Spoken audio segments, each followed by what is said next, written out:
to make a very special presentation. So Tim, can you join us? We're with you, everybody.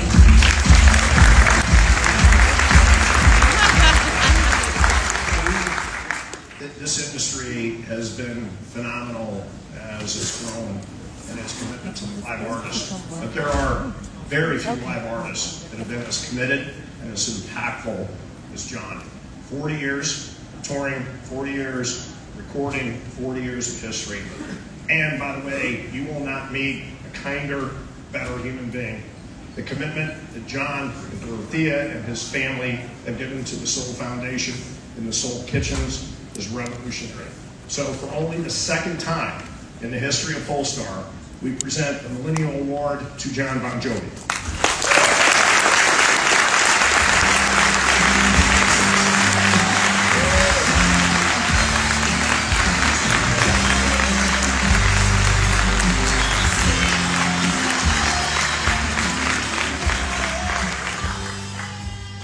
I appreciate a bullshit award as much as the next guy.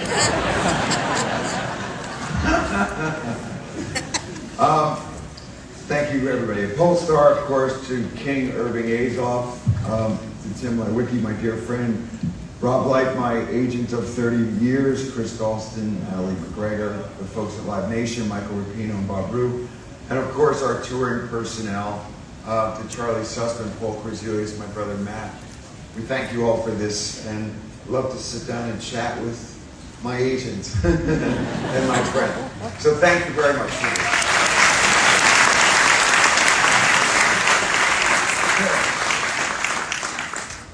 And go.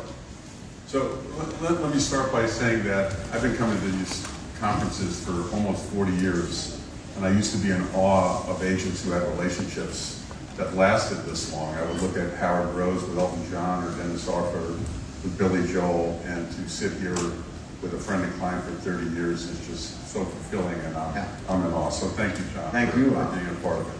I'm going to give a quick resume, but you all know the story.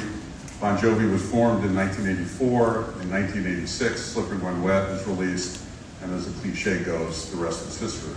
A history of nonstop record-setting tours, hundreds of millions of albums, a worldwide reach that has never been seen before Jon, countless awards and honors, including Songwriters Hall of Fame, Grammys, AMAs, Brits, MTV Awards. For those of you who don't know, when Jon performed Wanted Dead or Alive acoustically on the MTV Awards, that was the genesis of Unplugged. They started that off back in 1980, whatever. And I had the privilege to nominate Jon for the Rock and Roll Hall of Fame, and he was inducted in 2018. I did a whole big speech in the induction room about why he belonged in. But one small part of that, and then we'll get into this, was there were 5 artists who over 4 decades had the #1 tour multiple times, #1 albums in 4 decades, #1 singles in 4 decades. Rolling Stones, Bruce Springsteen, U2, Madonna, and AC/DC, and one other, Bon Jovi. And now he's played stadiums in 5 decades. So I am thrilled to be here, Jon. Thank you.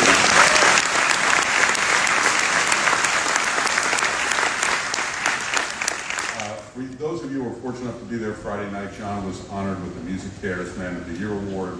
It was an incredible evening of just stellar artists performing his music. The show opened with Jon doing a brand new song called Legendary, which was just a great track. And then you brought out Bruce Springsteen, in your words, your hero and mentor. The two of you did Who Says You Can't Go Home, and then you went into Promised Land, which is rare to do someone else's song on the night you're being honored. So let's go all the way back. You all see the photo of Bruce and Jon at the Fast Lane. Tell us how Promised Land came to play last Friday and the history of that song. I was given the opportunity and honor to be this year's Person of the Year. And there were a couple prerequisites that I had. One was that I opened the show so I could sit down and enjoy the rest of the show. And 2, that I got to play a new song so that we weren't resting on our laurels and we were here to talk about what's about to happen as opposed to what once happened. But then finally I said, if you give me those two things, then I'm going to call my friend and ask Bruce to come out and perform Who Says You Can't Go Home, which was New Jersey's tourism board song. And that's why we picked that song, because there was a Jersey connection. In 1979, and this picture has been around the block, I was in a cover band. The last time I was in anyone else's band was when I was still in high school. And we were singing The Promised Land from a brand new album called Darkness on the Edge of Town. And when I turned around, Bruce jumped on stage and was singing the second verse of his song with me. The next day I went to high school and said, boy, do I have a story to tell. So I was still in high school. Shortly thereafter, I quit my own cover band because I realized that the only way to be in this chair here 45 years later was to start writing your own songs.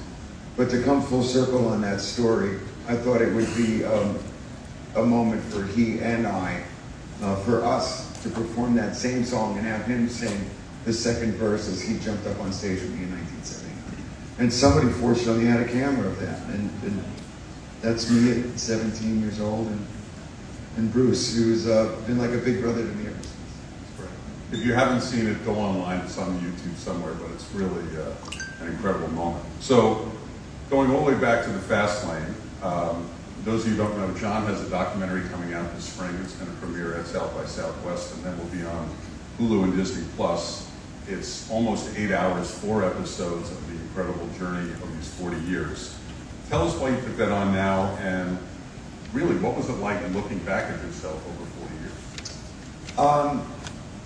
I realized that I'm a hoarder.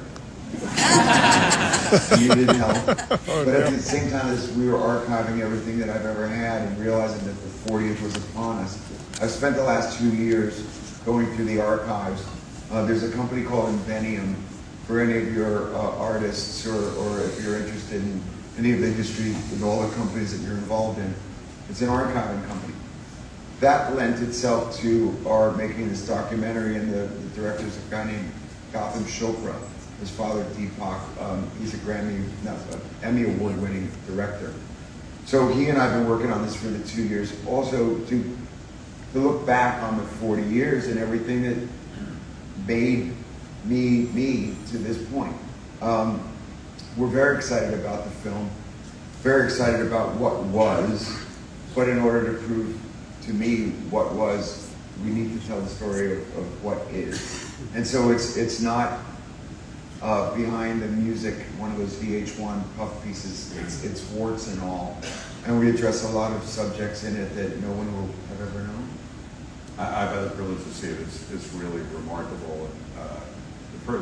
Jon is a hoarder because there's film that you can't imagine somebody saved, and he found it all. So it was great. So in the second episode of the documentary, much of the focus is on the album Slippery When Wet and New Jersey, and the tours that went with them. For all of you, let me put this in context. From 1985, when he was setting up the Slippery When Wet album, to the last show of New Jersey in 1989, Bon Jovi did 569 shows in over 40 countries. Yeah, all right? That's why I was tired. All right? There's one of the pictures from one of those nights. That is a window of touring that has never been duplicated. 569 shows. So let's spend a couple of minutes on that. Tell us about the highs, the lows, and why you even took on that. I think any kid with a dream keeps chasing it for fear of losing it. Right, so remember I had 2 albums prior to Slippery. The first one with the song Runaway, and I got a record deal in a very unique fashion. I went to see a DJ with a cassette tape because I was frustrated, like so many other young aspiring songwriters. Nobody was calling me back. No record company, no A&R guy, no managers, nobody I'd sent letters and cassettes to. So I thought, who is the loneliest but most passionate man in the music business? I thought, a DJ, because he's in a room by himself, doesn't know who he's speaking to, and passionate about records or artists that he cared about. Knocked on the window of a radio station and played that song Runaway. For a DJ, he said, that's a hit song. I said, I know. But through that, I got a record deal. I put the band together. First record did okay. Second record did better. The third record, which classically told is that record that makes or breaks you, fortunately it became Slippery When Wet. So now we are on this rocket ship to success. We're no longer an opening act or a headliner. The world knows our name. This is the record where your parents say, you know, everyone knows who you are now, and then I've legitimized my position in the world. And we go out on the road. And you're working too hard. And for years I used to blame my manager, my first manager. I'd said he worked us too hard. I blamed the promoters because they worked us too hard. But in retrospect, when I look back, I realized everybody was really doing their job. And I wanted to be there. But I was so driven that within a year of finishing the Slippery When Wet tour, we were back with New Jersey with five top 10 singles on that record, another 240 shows, to the point of exhaustion. So if there's anything that I would tell these young artists now, it's going to be there tomorrow. Pace yourself. Believe in yourself. Your team should believe in you. Mental health. We didn't have any mental health. We were fueled by all the excesses of the era. But all of these things have come to play for the new generation, and I think it's important to go establish yourself anywhere, everywhere, learning how to be a touring act, opening for anyone and everyone, going to foreign countries, becoming a live act. Because someday America's going to turn its back on you, and then another album, Europe's going to turn its back on you. So, you know, all of these things create real careers. So, just as a sidebar, follow-up question. So, obviously, that first manager was Doc McGee. Yeah. Did you and him ever have a knockdown drag out of why am I on the road so long and I want to go home? Not necessarily a knockdown drag out about those things, because he was happy to take 20% of the gross. And I was too dumb to know. I wasn't dumb for long after that. And no, our issues became unique when after that, and the successes that I had pursued in film and writing soundtracks and other things like that, that I realized that I wasn't going to be put into those pigeonholes. So we moved on from that, style of management. I think they're putting up a picture. This is Jon at Wembley Stadium in 1995, and then again in 2019, 24 years apart. And they'll be back at Wembley Stadium hopefully next summer doing it once again. But Bon Jovi was really the first band of all touring bands that looked at the world as a global touring marketplace. And you built an incredibly loyal fan base, having played everywhere, from Slippery going back again. First album, the eponymous. So how did that come about? What did you I credit McGee. That no other band? I credit McGee with that. Doc McGee really deserves the credit for that. He'd said, we need to establish roots everywhere on the planet. So on the first record, we went across Europe, we went to Australia, we went to Japan. We went everywhere, anywhere where there was electricity. And our tagline was, we'll go anywhere where there's electricity, and if there isn't, we'll bring our own. He used to say Bon Jovi would That's a quote from Milan. Bon Jovi would play a paid toilet and use their own change. So when you think about the world, give us a 5-minute snapshot of the show, every famous show in Russia, which is great in the documentary. But one of the most legendary concerts, if you don't know about it, Dr. McGee, to avoid circumstances beyond his control, put on a epic concert in Russia. Moscow, in the Soviet Union. When nobody was going. Nobody had been. It was the first festival. We weren't the first act to go there, but we were the first big rock festival that went. We were the headliner. It was on the New Jersey tour. We went into the Soviet Union. Everything is made on a level playing field because there was no such thing as Western rock records released in the public. The only state-owned label was Melodia, to which we then licensed the New Jersey album for $1. They claimed to print 10,000 copies, but probably Putin's got another mansion as a result. We played at Lenin Stadium as Americans lit the torch when our Olympic team couldn't go there.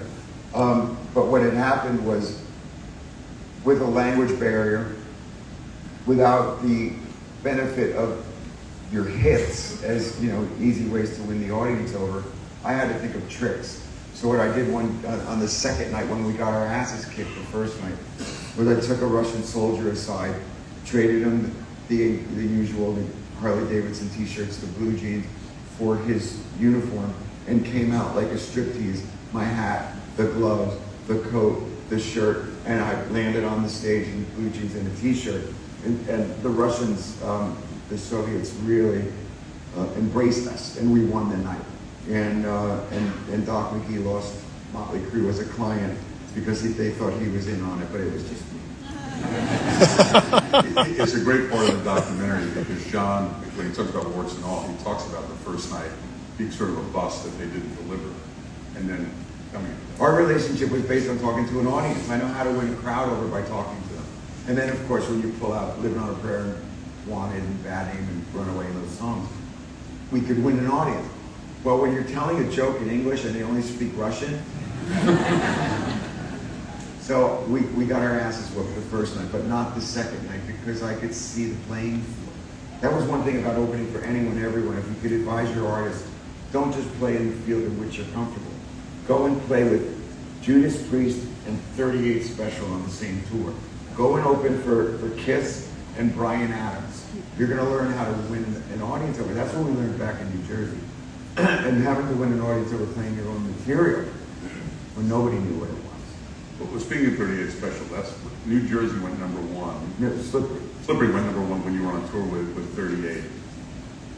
Talk briefly about them begging you. They were very kind to us, obviously. We were really appreciative. And on that same tour, like I said, we opened for Judas Priest. All due respect to Judas Priest, it's not like I bought their records as a kid, but we had to go and win that crowd over. Then we're on the 38 Special tour, 180 degrees difference, same tour. Slippery explodes. They obviously want us to stay on the bill, and they were so kind to take us on in the first place that for a minute, we stayed on there. But at that, at a certain point, Doc had to say thank you, but we're not going. Never opened for anyone again. There you go. So big anthemic rock bands dominated the 80s.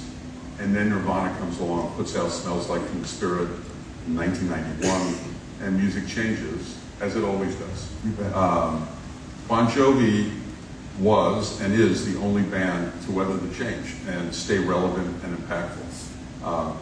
How did you feel when the change came? And what was it in your songwriting in the band that got you through the tunnel when no one? I think the truth was it was necessary.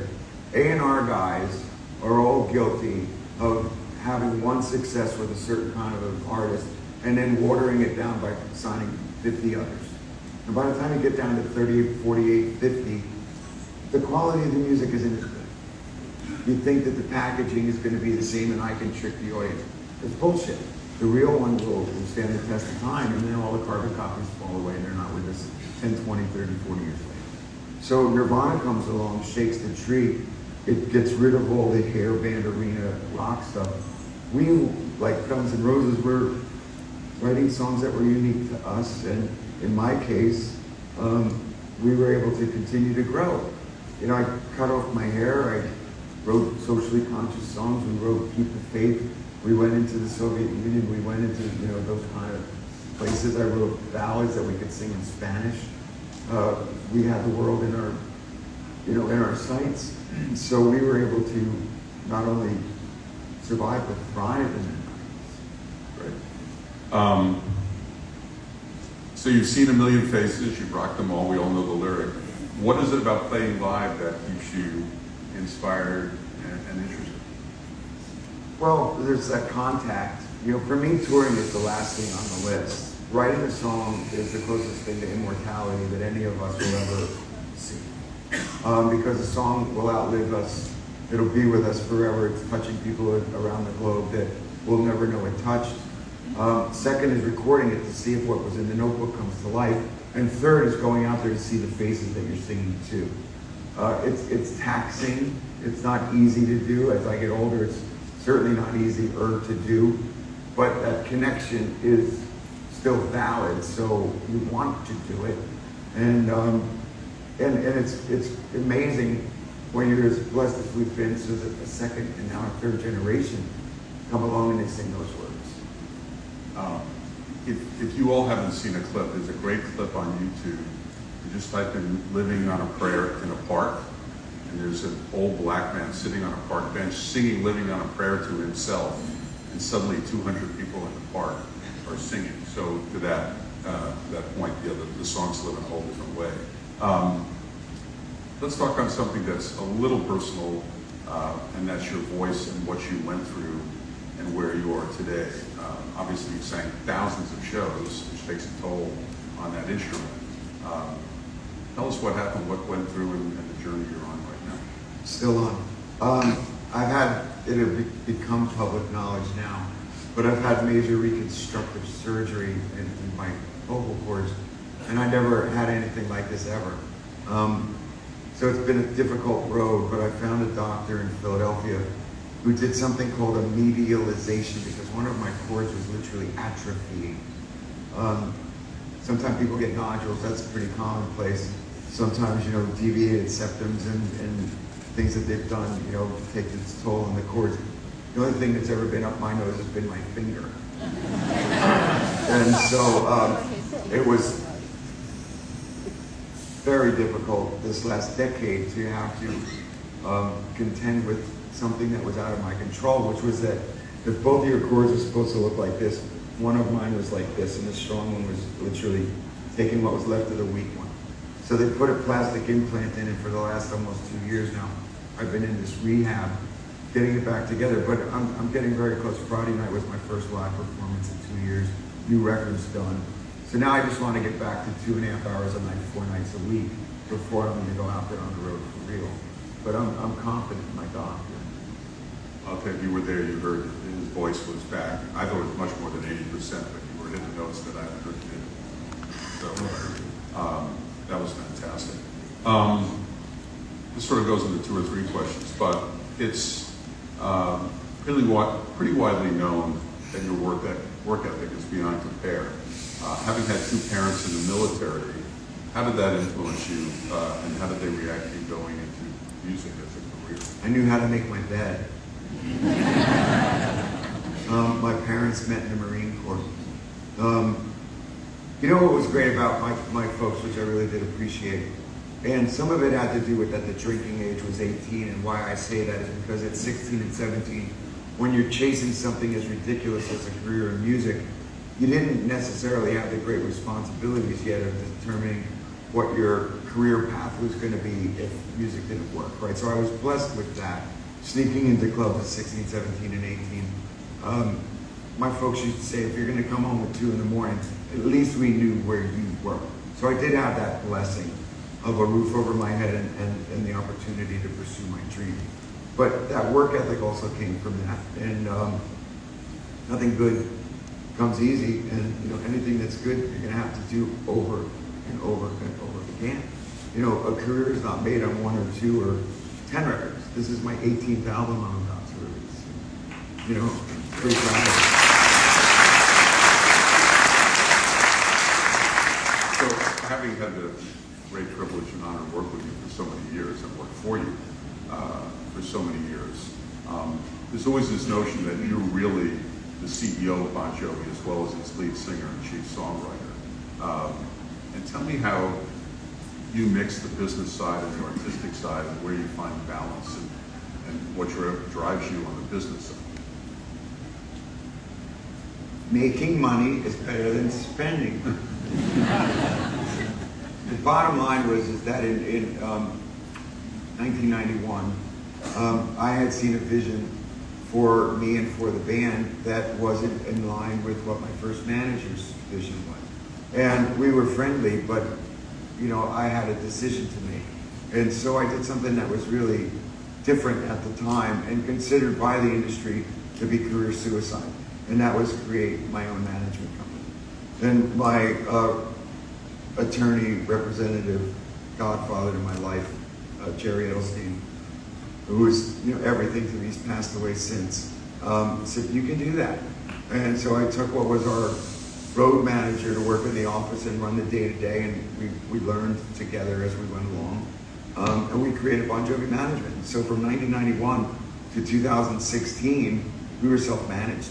And that saved a lot of money, but more importantly, what it did was I realized if the vision was going to fail, it would be on me and our team. And that was beneficial until I hit that glass ceiling. So in 2016, I had the good fortune of meeting Irving Azoff. And what had happened there was Irving explained to me, he said, you're an island. You're as good as your most recent record. He says, but I have a lot of other artists. I have a lot of infrastructure. I have a vision of things that are in a place where, you're unable to go as self-managed band. And there was nobody better for me in the business than Irving. So we've teamed up since. It was an incredible time from 91 to 2016, but from 2016 to now, I couldn't do without you and without her.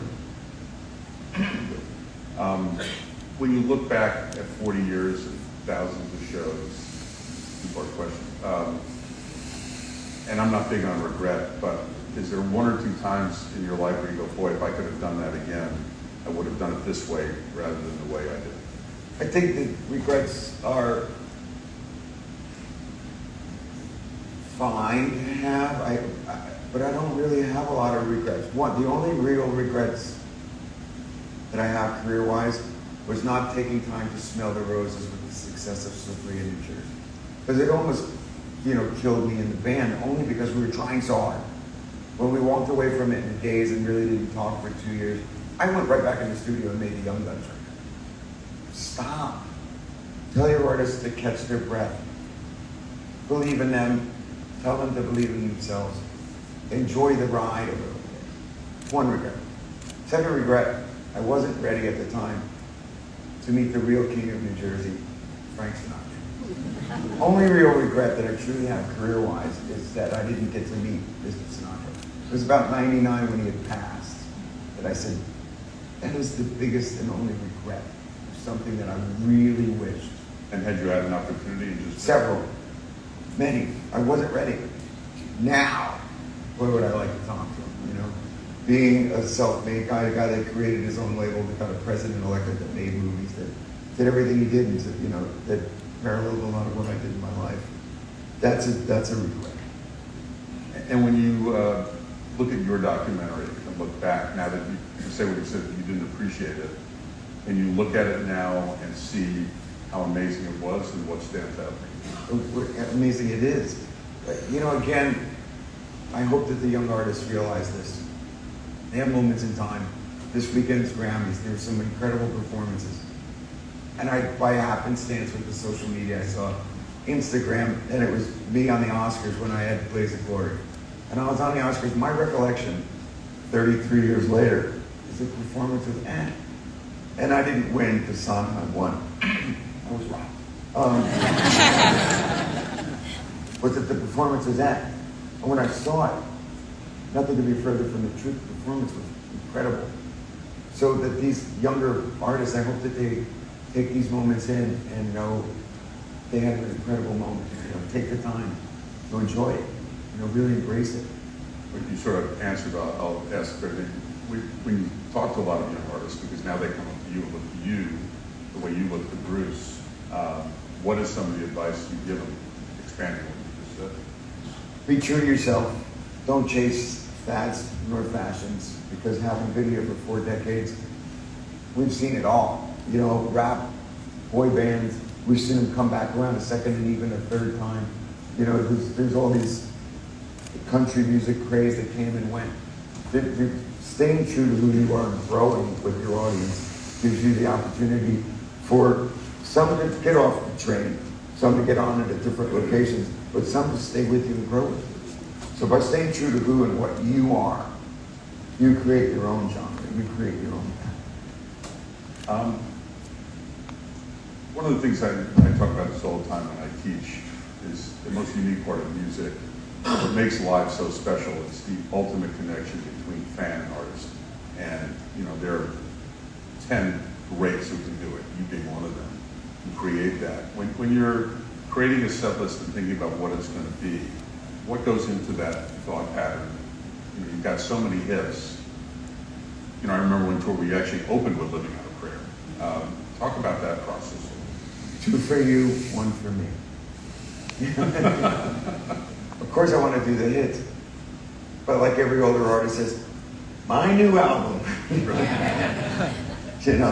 So it's 2 for you, 1 for me, and I have to be able to consider myself, able to do the new stuff always too, if they're not on the radio, just because they fulfill you artistically. We're not a nostalgia act. Some records may be more successful than others. That's all well and good, but each and every one that an artist, a true artist, makes is the best piece of work representing them at that time. And so in my case, there's been records that have been less or more commercially successful, but when I'm making that set list, it has to also have, 2 for you, 1 for me.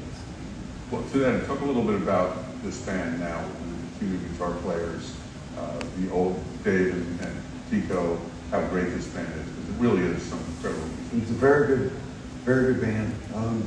Tico, my drummer, was the drummer that I aspired to play with. He's much older than I am, so I had to go see him. He had a record deal, he was married, he had a house. I was 21 years old with a song called Runaway. So when I went to see him and I said, quit Frankie and the Knockouts, we were on RCA Records at the time, and convinced him. Or Dave was in school and his nice Jewish mother said, you're going to be a doctor. And he listened and he quit that cover band after I left and went back to school. And I convinced all these guys to come back. So it was great because it worked out for all of us. Over the years, poor Alec Such, our original bass player, who passed away. It was great to be with him at the Hall of Fame and to have him play with us again. And then Richie Sambora, who quit the band 10 years ago. It's heartbreaking, but these aren't life sentences. It's an opportunity to make music. That's great. So everybody always talks about your childhood, marrying your childhood sweetheart, and Dorothea, not here today, but just an incredible woman. There she is on the screen. Tell us how you found a balance to be a husband and a great dad and tour and be at home. I get asked all the time how I do it with 5 kids, and I'm not traveling and I'm not a rock star. How did you find that over these 40 years and stay married and raise these kids? I got it right the first time, so I didn't blow that. I was fortunate enough to realize that she was the one. So it's also, we grew together. We grew together. So when you're in high school and there's nothing but a dream, and she tells the story now, she goes, my boyfriend used to say he's going to be a rock star. And I said, okay. It's like she was all in. So the opportunity to grow together was integral. And then as success came and we grew together and family came along, initially we took them with us. And so everybody was on the road. And it was nice because our kids had those life experiences that so many others had done before and after us. But for us, we just continue to grow together.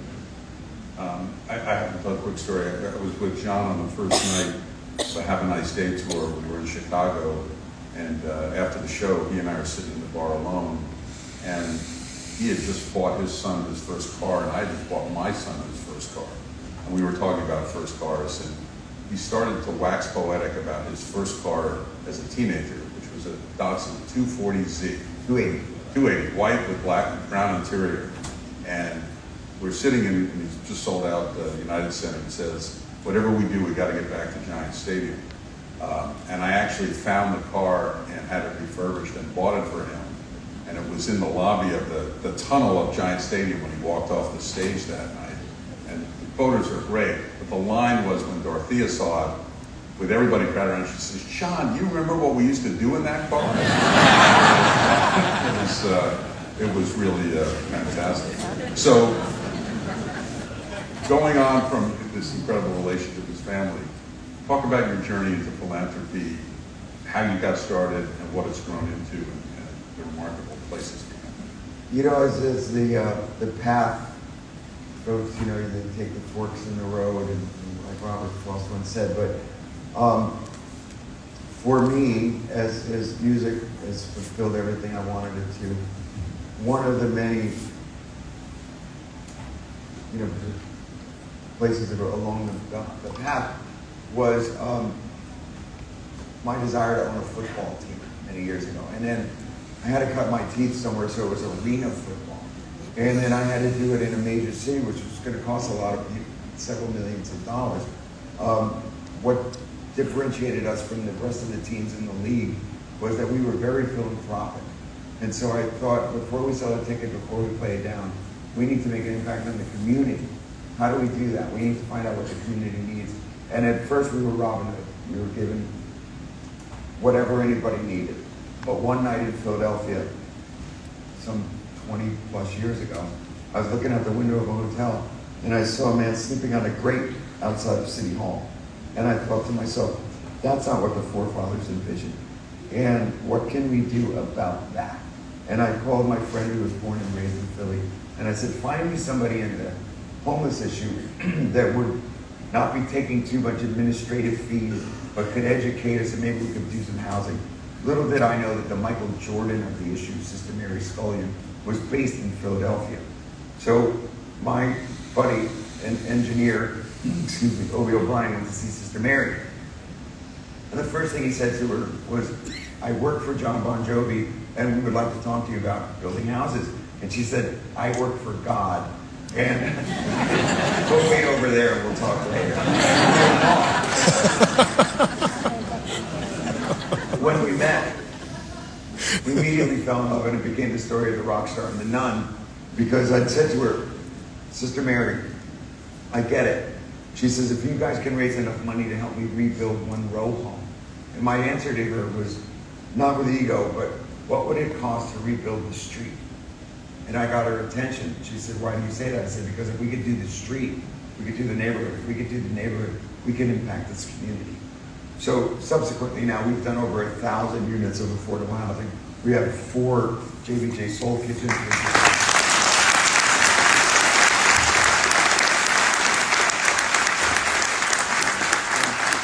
Which is something unique that doesn't exist anywhere, and our restaurants, which are a pay-it-forward model.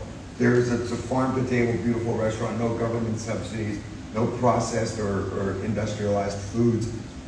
If you come to our restaurants, you can affect change directly by leaving the suggested donation.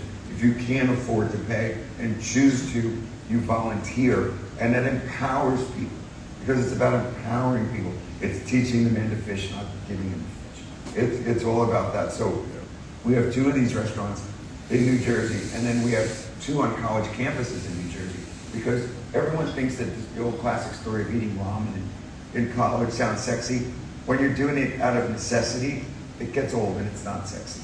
And when people who were amazed by the model of restaurant we had created, they were even more amazed that kids who were in school didn't have money to eat. And so we've opened the eyes of major universities and taking their food pantries, making them into soul kitchens, giving kids volunteer opportunities. Anyhow, it's something that you all could duplicate nationwide if you ever had a desire to. Just go on our website, you can see what our restaurants are. It's really spectacular. Once again, thank you for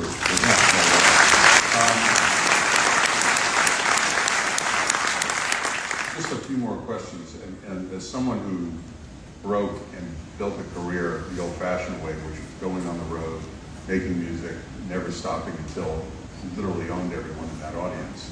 What is your take on technology and the new world order, and how do you feel about it? Where do you?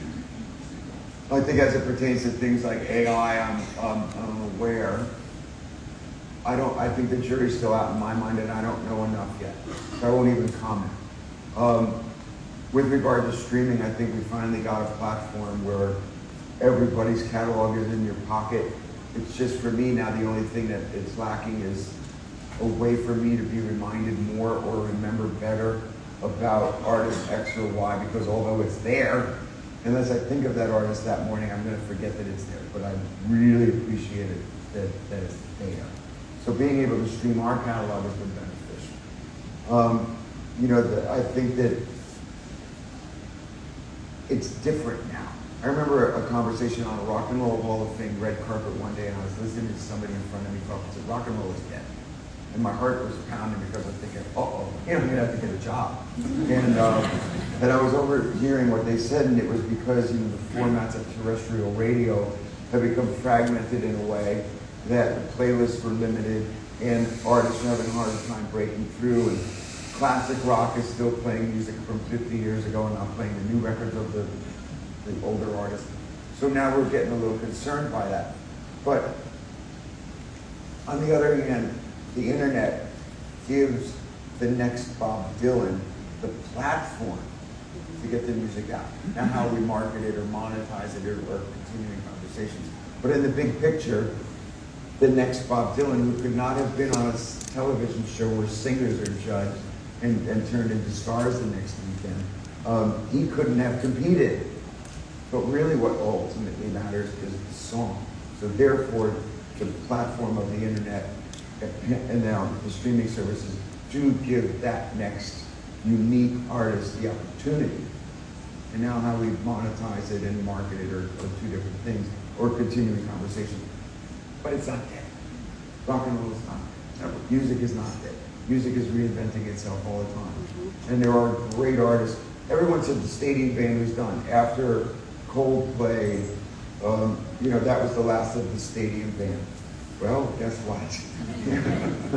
Who would have predicted that Taylor would be bigger than Michael Jackson? She's the biggest artist on the planet Earth. Nobody could have predicted that. But so there's great artists that are still trying. Forgive the coininess here, but in Living on a Prayer, you sing We're Halfway There.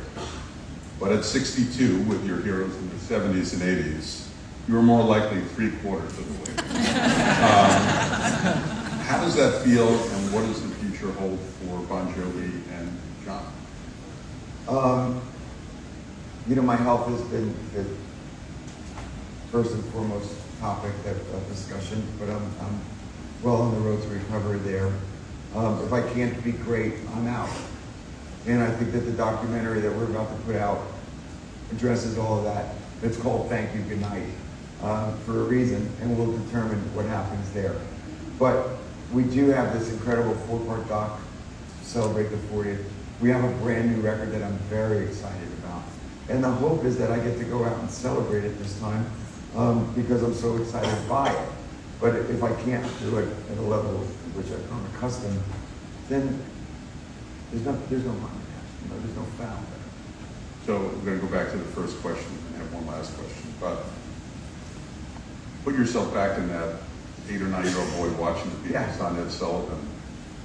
And now here you are, 60, 50 years later, sitting at a table watching people sing your music, sitting between Paul McCartney and Bruce Springsteen. What does that feel like? I mean, how does that little boy get? It's beyond every dream, and I'm grateful to anyone who's touched our career in any which way. That was the kind of thing that I wish, or I would tell any of the younger artists today, is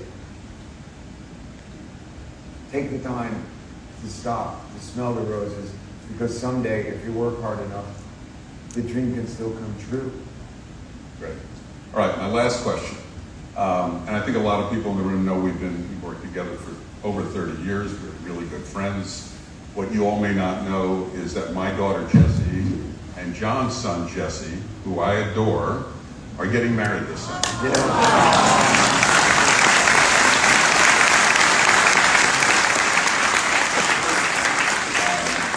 So here's my question. With grandchildren somewhere in on the horizon, what do you want to be called? Grandpa, Papa, Pop-Pop? Like, what's your go-to name? Sir is pretty good. Man, I can't tell you how much, Rob and I are so blessed to have these kids in our lives, and our families cannot wait until June for this wedding to happen, because we just adore Jesse, and it's so crazy that we refer to them as the Jessies because they're both named Jesse. And they didn't know each other growing up, which is even a crazier story. But we're ecstatic there. I'm reflecting, on that. But anyhow, considering Grandpa, I'll take whatever we get. I'm ecstatic. Jon, it has been a Yeah. privilege and an honor. It's incredible.